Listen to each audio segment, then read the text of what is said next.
کچھ خبریں کھیل کے میدان سے۔ بی بی ایل کی ٹیمیں پاکستان کے کرکٹرز کو این او سی ملنے کا انتظار کرنے لگیں۔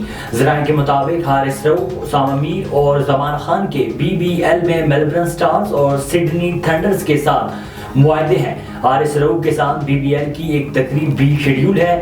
ذرائع نے کہا ہے کہ این او سی جاری نہ ہوا تو بی بی ایل کی تقریب خدشات کا شکار ہوگی، جبکہ بی بی ایل انتظامیہ حارث رؤف کی تقریب میں شرکت کی خواہش مند ہے۔ دوسری جانب پی سی بی نے قومی کرکٹرز کو تاحال این او سی جاری نہیں کیا اور نیشنل ٹی20 کپ کے دوران کرکٹرز کو این او سی جاری نہ ہونے کا امکان بھی ظاہر کیا جا رہا ہے۔ بنگلہ دیش کرکٹ ٹیم کے کپتان شکیب الحسن نے آئندہ انتخابات میں حصہ لینے کا اعلان کر دیا۔ بنگلہ دیش کی حکمران جماعت عوامی لیگ نے مبینہ طور پر شکیب الحسن کی نامزدگی کی تصدیق کر دی ہے، جس کے مطابق کرکٹر شکیب الحسن اگلے سال 7 جنوری کو ہونے والے عام انتخابات میں حصہ لیں گے۔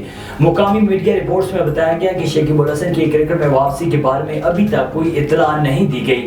اپنے آبائی ضلع ماگور سے 1 سے مقابلہ کریں گے۔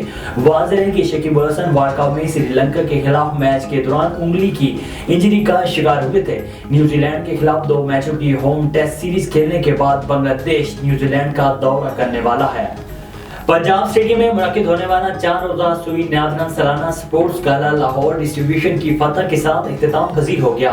17 نومبر تک منعقد ہونے والے سپورٹس گالا کے اختتامی میچز میں لاہور ڈسٹریبیوشن کی ٹیم نے 51 پوائنٹس کے ساتھ پہلی، فیصل آباد ڈسٹریبیوشن کی ٹیم نے 44 پوائنٹس کے ساتھ دوسری اور مردان ڈسٹریبیوشن کی ٹیم نے 41 پوائنٹس کے ساتھ تیسری پوزیشن حاصل کی، جبکہ فیصل آباد ڈسٹریبیوشن کے اویس ایونٹ کے بہترین کھلاڑی قرار پائے۔